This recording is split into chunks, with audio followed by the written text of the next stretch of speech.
jour 4. Après avoir brunché.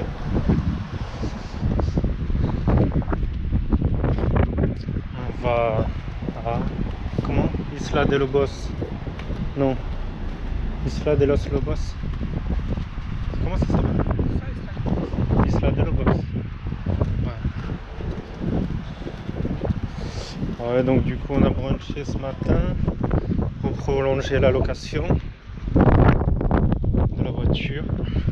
Au final pour une semaine, 2 fois 179 €. Vu que normalement on l'avait arrêté aujourd'hui. Ce matin il a plu un peu. Et du coup là on va au ferry. Prendre le bateau pour aller sur l'île d'à côté. Un bon spot niveau paysage, niveau décor. Une mer, on espère un peu plus bleue. Et voilà. Du coup on marche tranquille pour aller là-bas. Donc on se retrouve au ferry.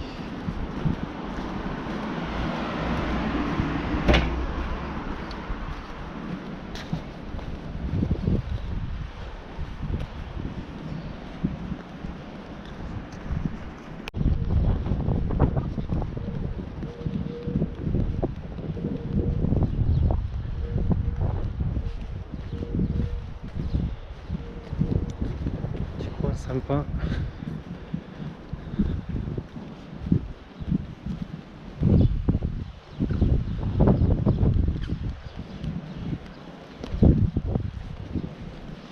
Bon, au final c'était pas tant un raccourci que ça. On nous a fait un petit détour.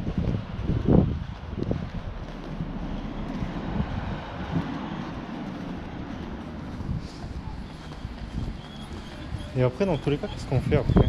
Après Isla de Lobos. Ça dépend à quelle heure on rentre.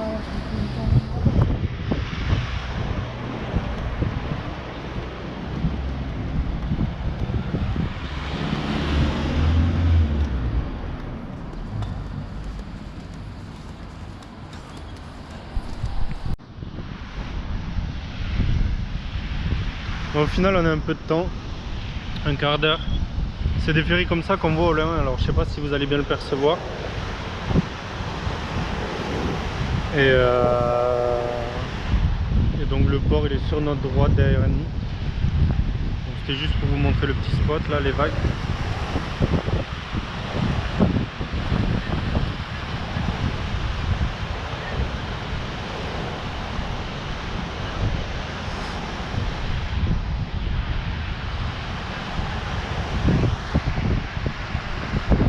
Donc du coup on se retrouve au ferry.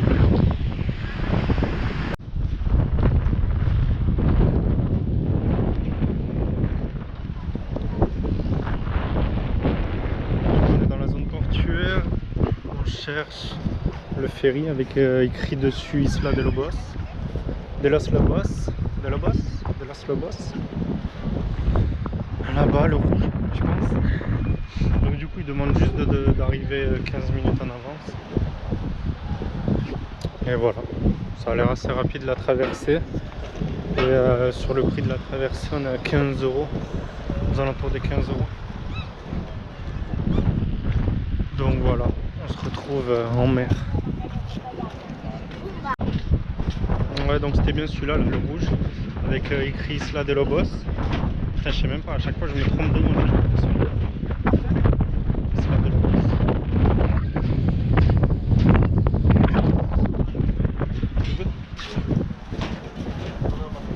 T'as le ticket.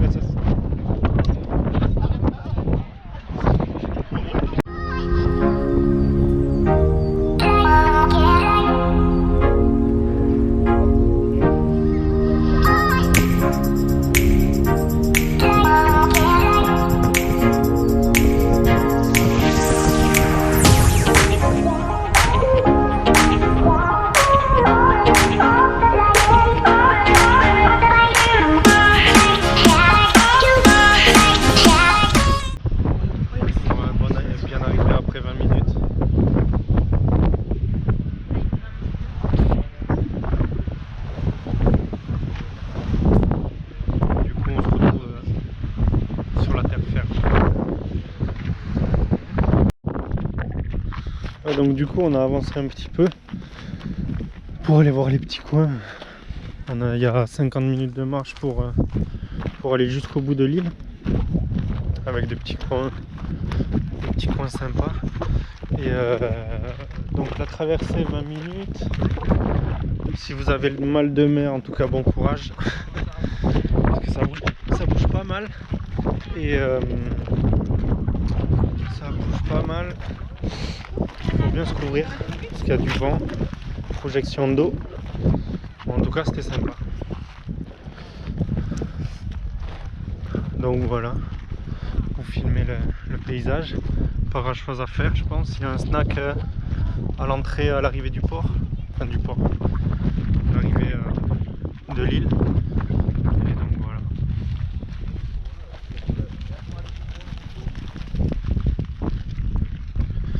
Je vous filme un peu plus loin. Ouais, ça a l'air des trucs, les habitations secondaires.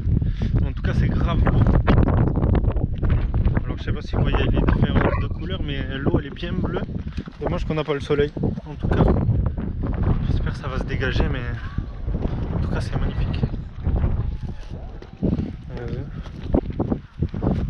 L'eau elle est transparente, d'un bleu beaucoup plus clair. Par contre, on est en claquette, alors là. Franchement, claquette, short, t-shirt, il n'y a pas mieux.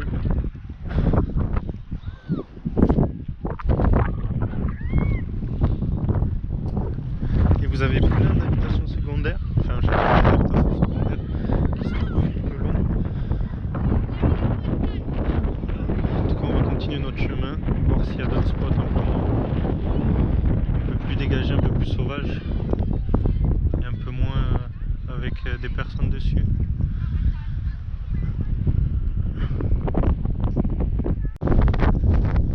Bon, du coup on se retrouve un peu plus loin. On continue notre avancée jusqu'à un beau spot. Jusqu'à où? Même nous on sait pas. Mais en tout cas on y va. C'est ça l'essentiel. Et en plus, quoi de mieux que des claquettes pour marcher. Bon là c'est moins casse-gueule, là c'est du sable. Du coup c'est un peu mieux. Mais sinon c'était des pierres volcaniques. Hein.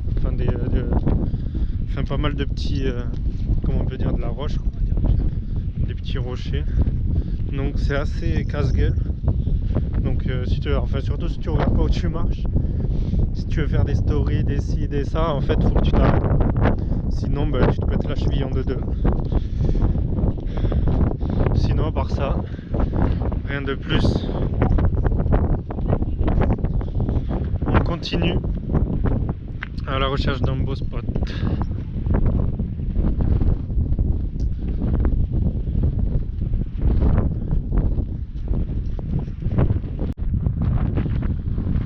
Au final, on se rend compte qu'on a marché déjà depuis 30 minutes.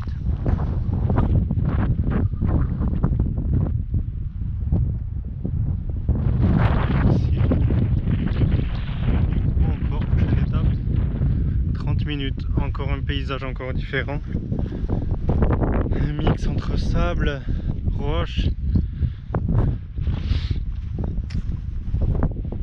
C'est franchement très joli. Et il y a même des points hauts qui sont vraiment hauts pour le coup.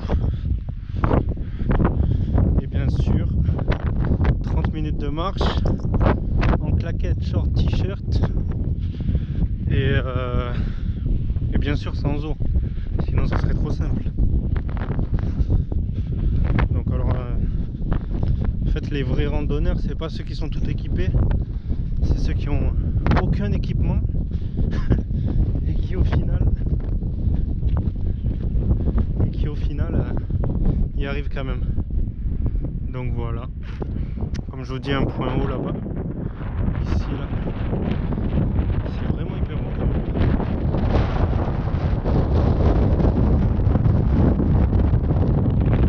Voilà, on continue. Bon, au final on est bien arrivé, 50 minutes après. au phare. Donc du coup en fait pour revenir au port il suffit de faire demi-tour.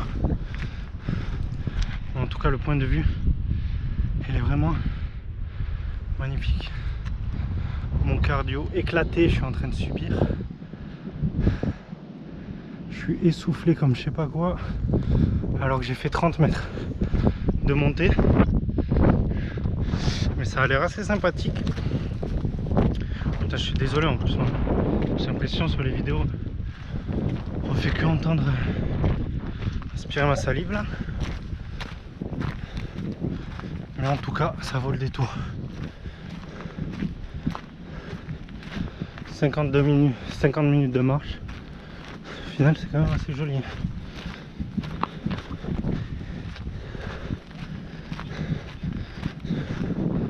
Bon, voilà le phare.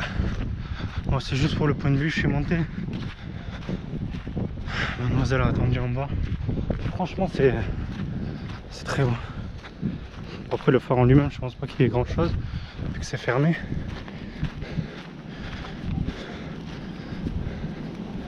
Mais pour le point de vue c'est quand même magnifique.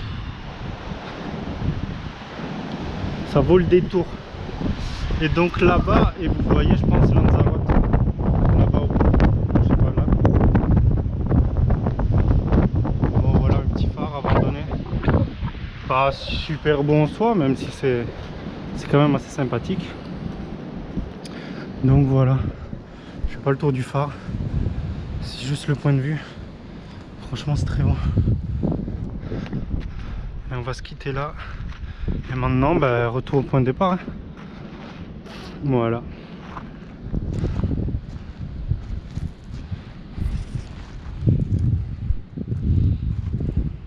Les différences de paysage, on voit pas mal le contraste sable, roche, avec les points hauts au-dessus. Voilà. Maintenant, retour au port. Bon, du coup, quand je vous parlais des différences de chemin, vous voyez là, c'est pas mal accidenté. C'est pas mal accidenté. Donc du coup, évitez les claquettes. Faites pas comme nous. Et bon, il y a une grosse partie sableuse, mais tout ce qui est partie rocheuse, franchement en claquette, c'est pas agréable. Donc autant mettre des chaussures directement. Et voilà, je suis au milieu de parcours, je vais bientôt revenir au port. Donc voilà, on aura fait la petite excursion. Je pense pas qu'on va s'éterniser parce que le temps il est pas si fou que ça. On se tape un peu la pluie. Donc bon, voilà. En tout cas, franchement c'est magnifique. Donc ça vaut le détour. Puis en plus la traversée elle est pas longue, 10-20 minutes. Donc il me reste encore 20 minutes. Allez, c'est parti.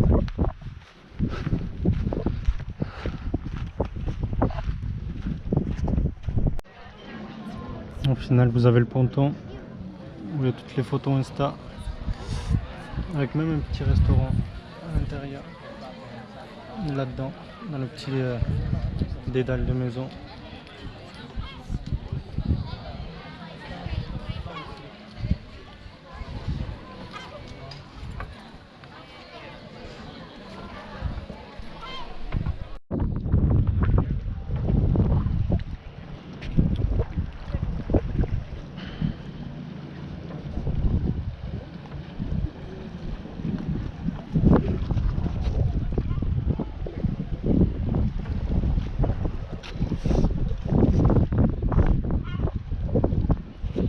Tout le monde fait la queue pour faire une photo. En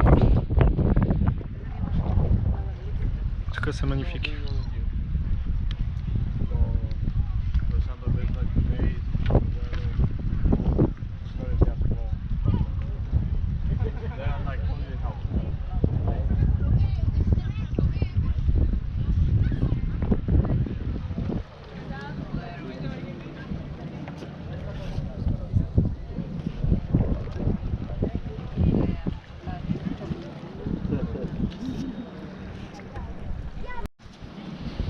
Bon, du coup, on se retrouve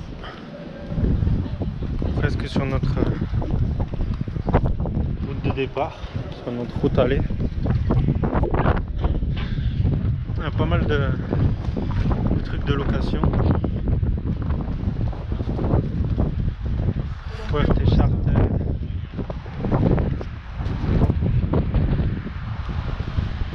Location, voiture, moto. Voilà. Donc retour Bristol Sunset Beach.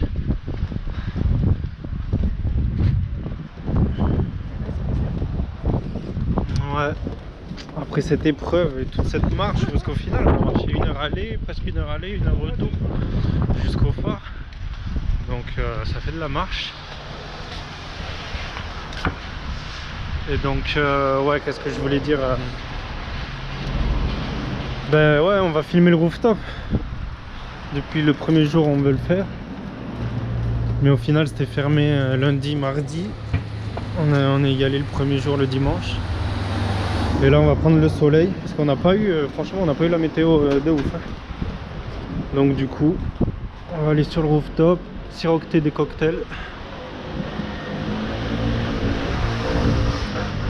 Et voilà, on se retrouve sur le rooftop.